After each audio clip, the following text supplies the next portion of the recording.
Residents in Federal Hill fed up with the city's lack of action on juvenile crime. They catch these kids, and then 2 hours later, they're released. What they want leaders to do right now. Plus, state Republicans introduced their solutions to curb the violence. We break down the 5 bills proposed and the issues they do not address. Baltimoreans joined thousands of others in D.C. to support Israel, their march for peace and strength for those impacted by the brutal war. City residents blame new bike lanes for massive traffic backups, some saying they never see bikes anyway. These cars will be lined up from the light all the way to that gas station. We make their frustrations heard. Live from WBFF in Baltimore, this is Fox 45 News at 10. Good evening, everybody. I'm Mary Bubala. The battle over juvenile crime is reaching a tipping point as calls for accountability echo from Baltimore to Washington to Annapolis. State Republicans unveiling a set of proposals to revamp crime laws, asking for Democratic support to handle Maryland's juvenile crime crisis. In order to keep our community safe, criminal sentences need to mean something. When young people are involved in violent crime, when they're 12, 13, 14, that means that those children need serious intervention. D.C. has declared a public emergency on juvenile crime. Tonight, we're questioning whether something similar should be happening here in Baltimore. Fox 45 News has been giving a voice to those concerned about juvenile crime for months. And tonight, residents of another city neighborhood are expressing their frustration to police and prosecutors. We have team coverage on the calls for change, beginning with Keith Daniels. Well, Mary, dozens of residents in Federal Hill lifted their voices tonight, wanting to be heard about what some described as a crime crisis that seems to be out of control. John and Alma Ganowski have lived in Federal Hill for over 40 years. Tonight, they're at their church where they were married. Thank you for being here. The church has been here for 170 years. But on this night, no celebration. And we're calling the meeting to order. We have a packed meeting tonight. Only concern. Carjackings, yes. Stolen vehicles. Robberies, armed and otherwise, trespassing of juveniles.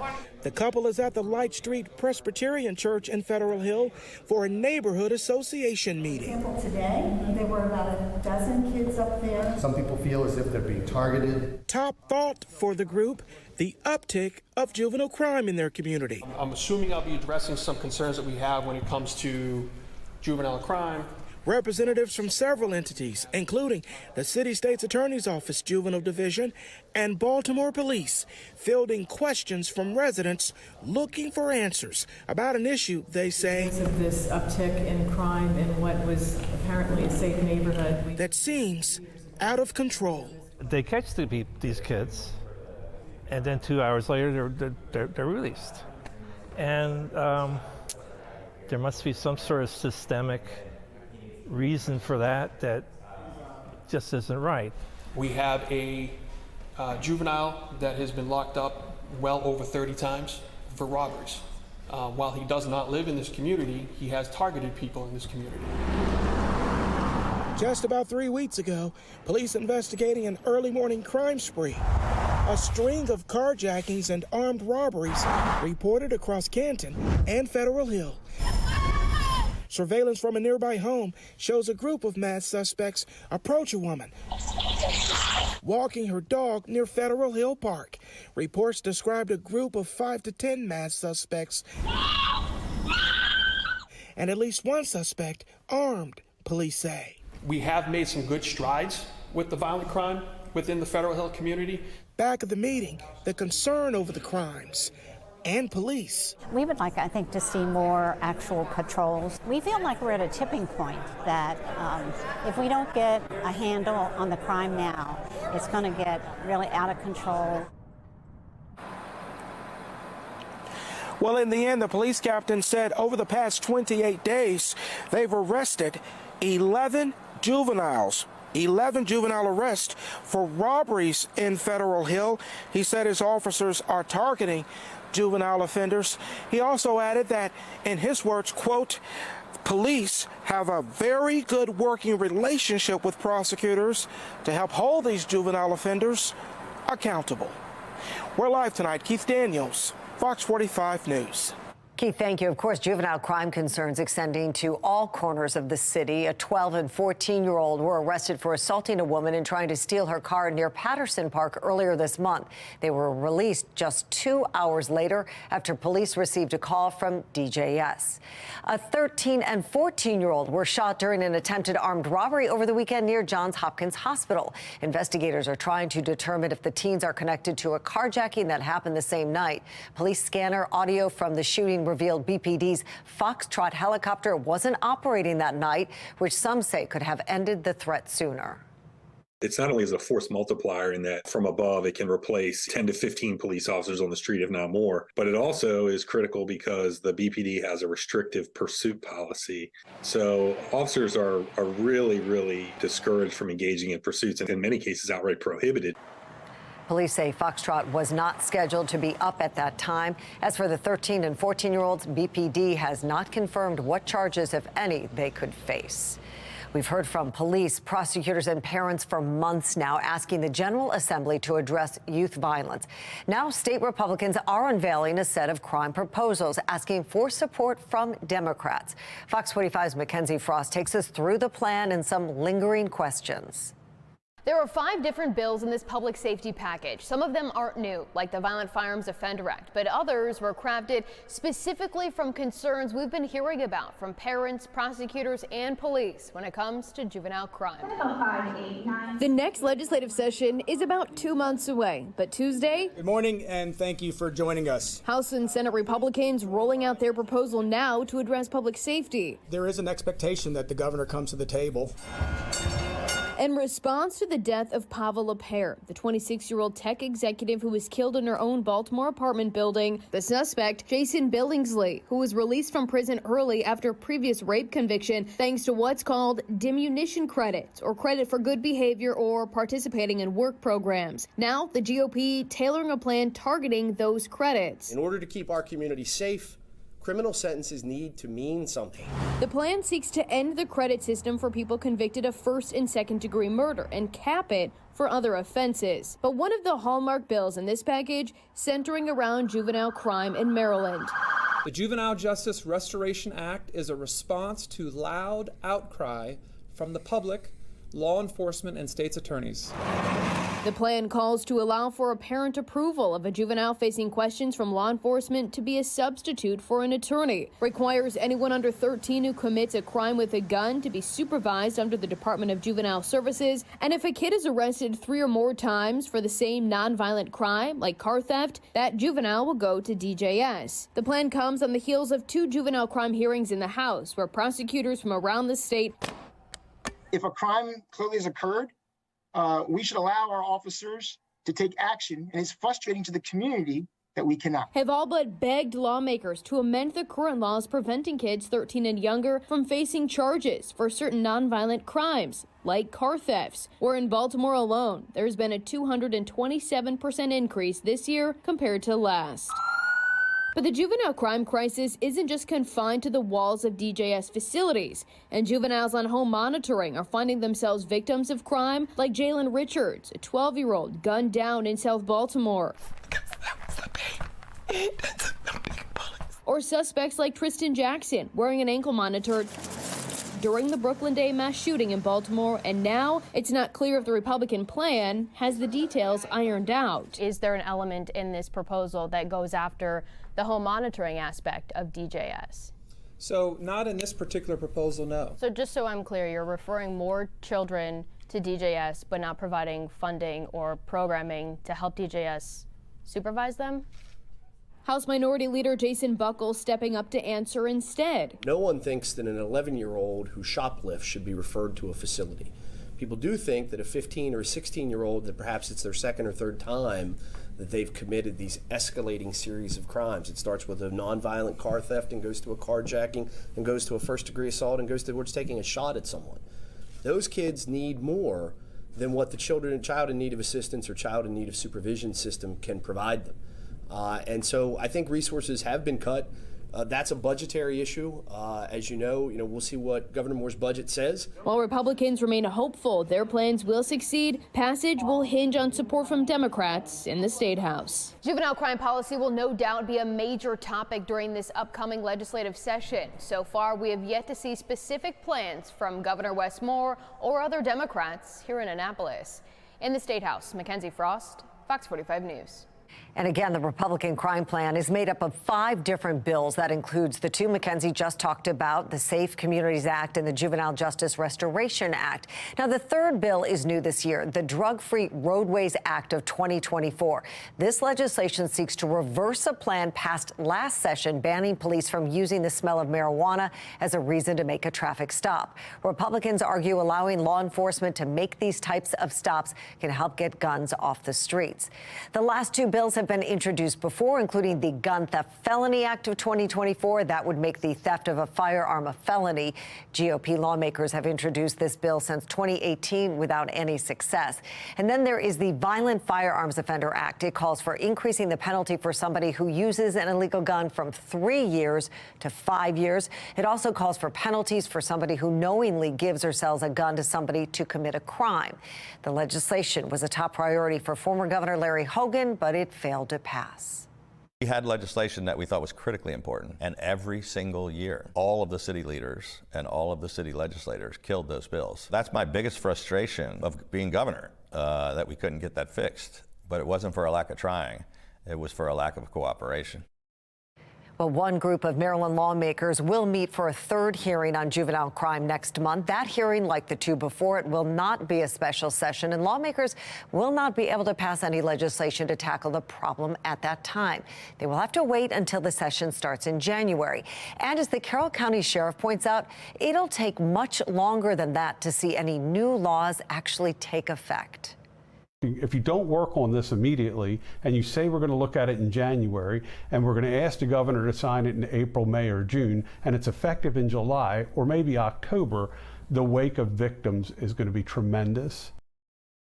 And as the sheriff said, any legislation passed in January, again, won't take effect until July or October. And that means we could wait almost a year to see any real change. Former State Senator Jim Brochin says lawmakers could act right now if they really wanted to. They all run away because the political capital to roll up your sleeves and confront the problem is vast, and it has to do with problem solving. This is unacceptable. We would have had a hearing and brought the Secretary of the Department of Juvenile Services in, okay? We all would have called for it and said, explain this, explain how he got let out, and explain the 14-year-old, and explain how this isn't going to happen again. And that brings us to our question of the day. Who do you trust more to handle juvenile crime, Republicans or Democrats? So far, 99% of people who voted say Republicans. You can vote right now at foxbaltimore.com/vote. D.C. Mayor Muriel Bowser declared a public emergency on what she is calling out-of-control juvenile crime in her city. Could Mayor Scott make a similar declaration here in Baltimore? Fox 45's Maxine Stryker looks into how Baltimore's crime compares to D.C. and how one expert thinks Mayor Scott will respond.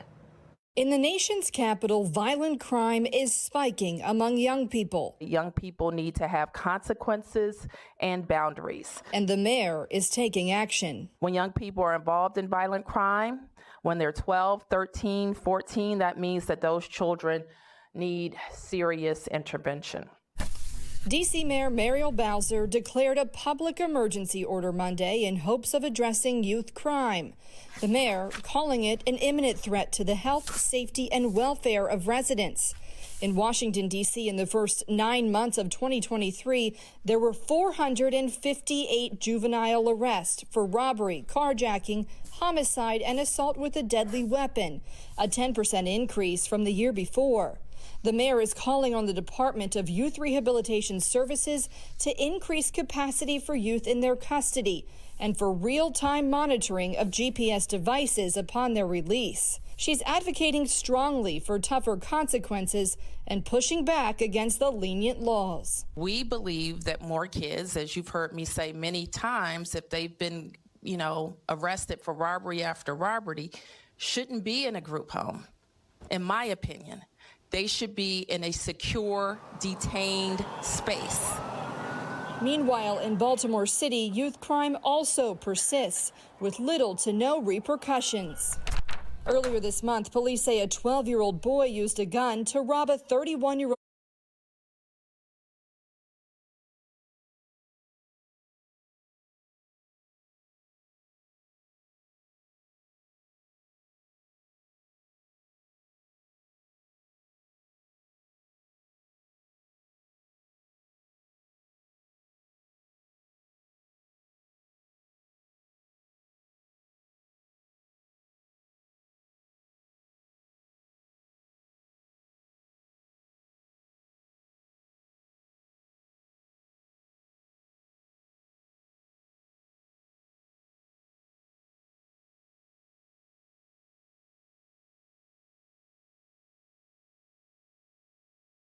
A stopgap spending bill avoiding a government shutdown. The chamber approved the short-term funding plan with 2 Democrats and 93 Republicans opposing it. It now heads to the Senate, where it has support from both party leaders.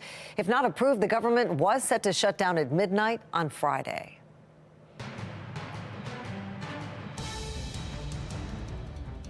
Well, tonight, the fighting continues between Israel and Hamas as Israel says its military carried out precise targeted attacks on Gaza's largest hospital, where nearly 20,000 people were sheltering.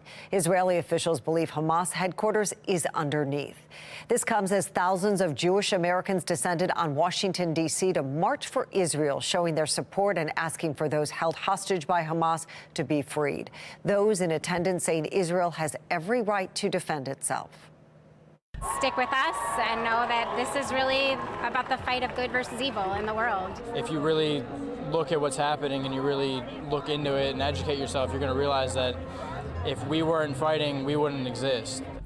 Hundreds made the hour-long bus trip from Baltimore down to D.C. to stand in solidarity with the Jewish community. Fox 45's Amy Simpson followed their journey to the National Mall. Tens of thousands here along the National Mall for today's March for Israel. Just take a look at these crowds, and among them, several thousand from Baltimore. For some, it started this morning. 35 miles away in Baltimore County, more than 70 buses loading up. Thousands from around the Baltimore region making the trip here to the National Mall, participating in today's March for Israel. We're all here to show that Baltimore supports Israel. This Pikesville woman among the masses. On our bus alone, we took an associated bus at 9:30 this morning. There were Jews of all different types and stripes. There were kids as young as, I think, 6 or 7 on our bus, with people probably in their 70s and 80s. Bringing her 11-year-old son, the 6th grader, missing school to participate. But I chose to come because it's so important. And as you can imagine, security is really tight here downtown. There's these security checkpoints at several spots around the mall, along with fencing. And take a look at all these law enforcement vehicles capped off with dump trucks blocking the end of the road here. And along with that highly visible police presence, a visible show of solidarity from all corners of the continent, from Miami to Philly to Ontario. Participants in today's rally converging on the nation's capital from both near and far. Despite tragedy and war spurring today's march, some seen dancing, singing, or chanting, many wearing or waving Israeli flags, or holding signs calling for the release of hostages. This Howard County woman said it's personal for her. He's a distant relative. He lives in Israel, and he was kidnapped from the Nova Music Festival. An emotional day for some, seeing the sea of demonstrators standing shoulder to shoulder, even as the conflict continues in the Middle East. And I'm proud to be Jewish. I'm proud to be standing up for our people, and I hope that some of the hate will stop. We just need peace. We just need peace. In Washington, Amy Simpson, Fox 45 News. And as the war goes on, our nation is seeing a dramatic increase in anti-Semitic incidents. Over a 2-week period last month, the Anti-Defamation League recorded a total of 312 incidents, more than 5 times higher than average. They are finding new ways and embracing a message of hate that they would never accept for their own communities. A Maryland teacher is under investigation for pushing conspiracy theories about the war in the Middle East. The Daily Wire first shared social media posts yesterday by Sabrina Khan Williams. She teaches diversity, equity, and inclusion at Tilden Middle School in Rockville. Her post claiming Palestinians are being killed to sell their organs. According to the Daily Wire, the school system said it is investigating the instance as a personnel matter. They've been in violation of the law for the past 2 years. Growing frustration among city leaders and residents as DPW pushes back its timeline for regular recycling pickup again. The reason for the setback and the harsh words from one city councilman.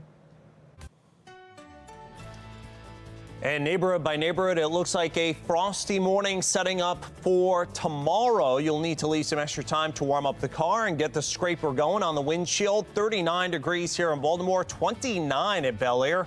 Temperatures close to 40 in Annapolis, though, so near the water not as cold. But everybody else, look at that. Elkton all the way down to Chestertown, Queenstown, Denton, and Easton at or below freezing. And it looks like west of the city, too, right near the freezing mark. I'm going to let you know when we could warm temperatures to close to 70. That's in my Weather Authority forecast. Well, a chilly morning on top, but a beautiful night out there as we look over the Inner Harbor. Stay with us. We will be right back.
A Baltimore man is arrested for dragging a police officer several feet in a stolen car. Happened along Pulaski Highway in East Baltimore just before noon. Police say they received a tip about an occupied stolen car. Officers walked up to the suspect in the car, but then he tried to drive away, taking one of the officers with him. The suspect was later arrested, and the officer has minor injuries. Well, this incident highlights an ongoing car theft problem in Baltimore. The city has seen nearly 10,000 this year. Fox 45 News has done extensive reporting on the issues surrounding car thefts. You can find all of our coverage online at foxbaltimore.com. Baltimore County Police have arrested a man in connection to the death of a 4-year-old. His name is Amir James. Happened back in May. The medical examiner has ruled that death a homicide. The suspect, 26-year-old Zarel Smith, was temporarily caring for the child at the time of the death. He now faces multiple counts of child abuse and is being held without bond. Ahead at 10:30, residents of one Baltimore neighborhood questioning the city's new bike lanes. Why they say the usage doesn't make up for the inconvenience. A tamer than expected read on consumer inflation has economists celebrating. I'm Atrell Nashar with a look at the effect it's having on actual prices coming up.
We are following three big stories at 10:30.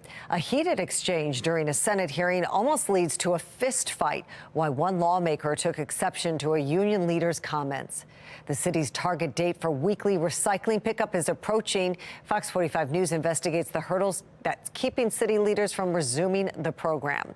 And a Baltimore neighborhood growing more frustrated with bike lanes hardly getting any use but holding up the surrounding traffic. How many bikes have you seen? I haven't seen a bike around here since I've been around. Not one. In 3 years? 3 years. Fox 45's Jeff Abel was in Hamilton tonight taking a look at the lanes himself. Jeff, what did you see? Well, I can tell you that the city is rapidly replacing many of these vehicle lanes with bike lanes. But today we wanted to know just how many bicyclists are using these lanes. So we started keeping count. It's rush hour. Everybody trying to get home. But on Harford Road in Hamilton, treacherous. it's no hour to be in a rush. Oh my gosh, this is always jammed up. The frustration began to soar when this 4-lane road became a 2-lane road. The city used the additional space to create bike lanes. But those who live and work along this road say there's one little problem. How many bikes have you seen? I haven't seen a bike around here since I've been around. How often do you see bicycles out here? Not often. You'll see more people jogging and running than you'll see them in this bike lane. So just how many bicyclists are pedaling down these coveted bike lanes? We decided to start counting. And on this sunny afternoon, we staked our ground along this congested stretch of Harford Road. We began keeping watch at 4 o'clock. By 5 o'clock, our bike watch had become a long wait. And by the end of rush hour at 6, We did discover a garbage can blocking a bike lane and a scooter going around a bike lane, but not one bicycle had been pedaled or pushed down this stretch of Harford Road. It's not really safe for no bicyclists to be riding up and down this road, to be honest with you, because they got road rage up here. The city is now on a mission to transform many freshly paved vehicle lanes into bike lanes. In many neighborhoods, community leaders are shaking their heads. All around the country, there are elitist people, fanatical people, who believe that they want to improve the world by getting rid of cars. And the way they're going to do it is by narrowing every street that they can, even though it has a negative impact, economic impact on the cities. In this city, they go for everything that we don't need versus what we do need. I mean, Harford Road, woo! At the end of rush hour, we did find Angel Cook making use of the bike lane on her motorized scooter. She admits she's only here because her car was recently stolen, but insists bike lanes do have value. And people might not like it, but it's needed. I mean, it will help the economy. But on this day, all we found were 2 bikeless lanes and one very congested roadway. Well, many critics are now calling on the city council to put the brakes on any further construction of these bike lanes until they can be further studied. We're live tonight. Jeff Abel, Fox 45 News. Jeff, thank you. We'll take a look at this. Baltimore police seized 15 illegal dirt bikes and ATVs from a Northwest Baltimore business. Police shared these photos from Park Heights Avenue. It is the same location where 33 dirt bikes were confiscated back in June. BPD says 169 illegal dirt bikes have been seized across the city this year.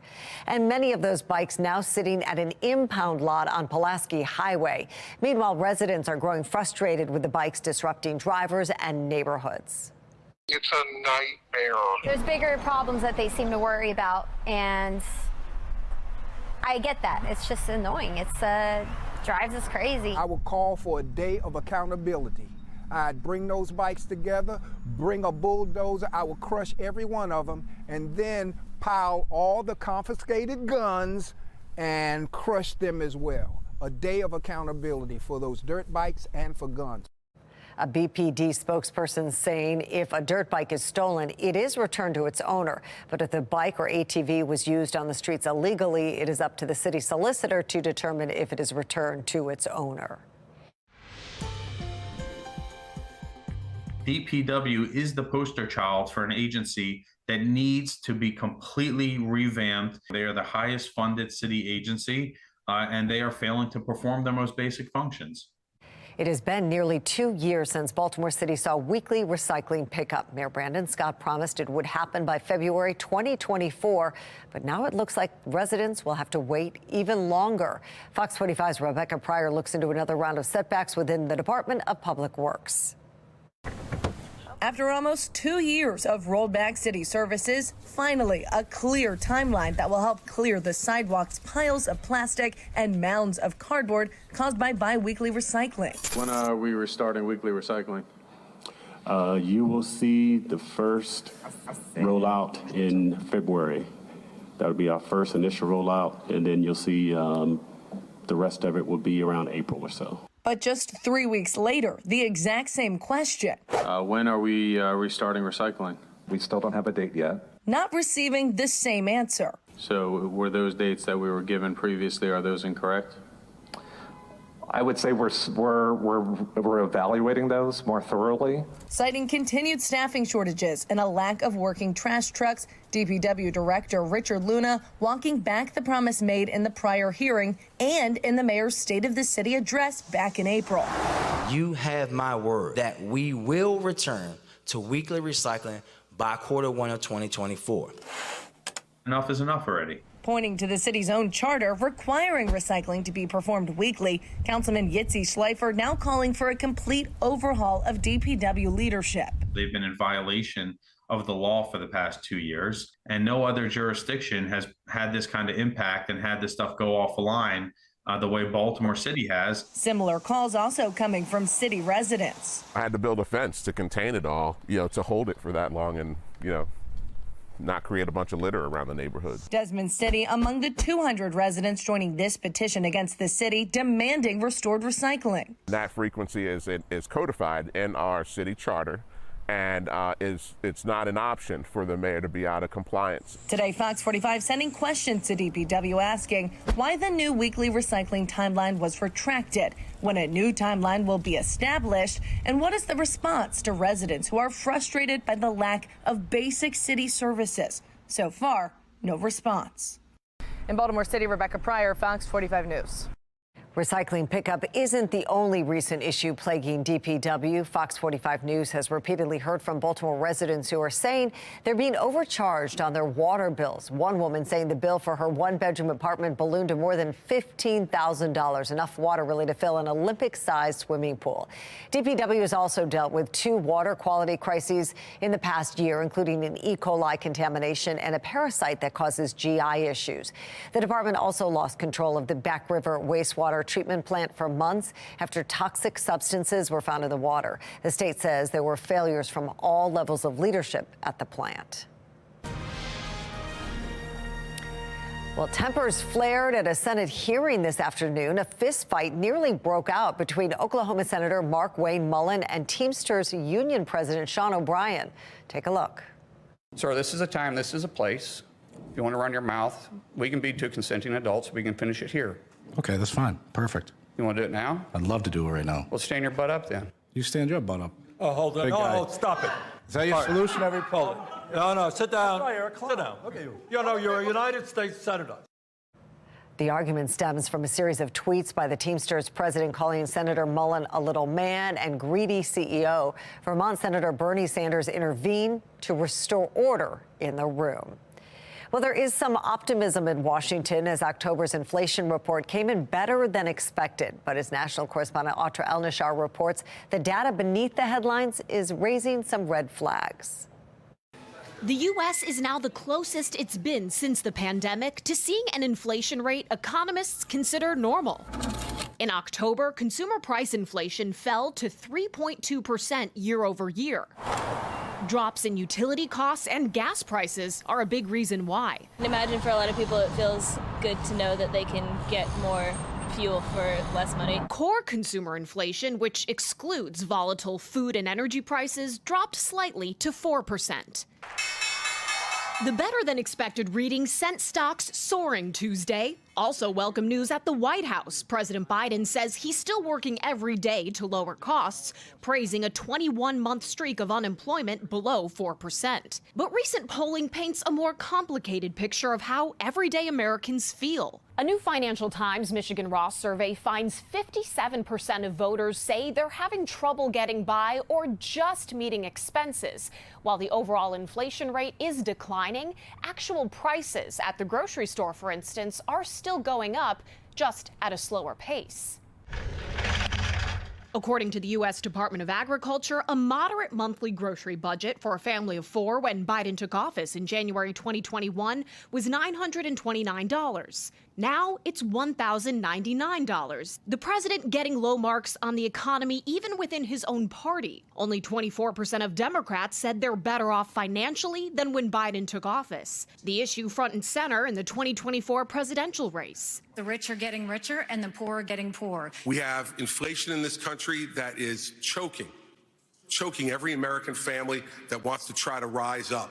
With just shy of a year before the election, the president working to convince Americans the strong labor market and his administration's long-term investments in things like infrastructure mean they'll be better off. On Capitol Hill, I'm Atra El-Nashar reporting. Automatic emergency brakes could soon be standard in all cars, but will they actually work when needed to save lives? Spotlight on America investigates. And coming up on the late edition, holiday celebrations can be challenging for those struggling with addiction. The steps experts say can make a difference for sobered loved ones. And a good-looking day for tomorrow as temperatures start chilly, and nice and mild, about 55 to 60. But we get even warmer from here. I'll let you know when we could be touching well into the 60s to near 70 and when rain could mar your plans in my Weather Authority forecast.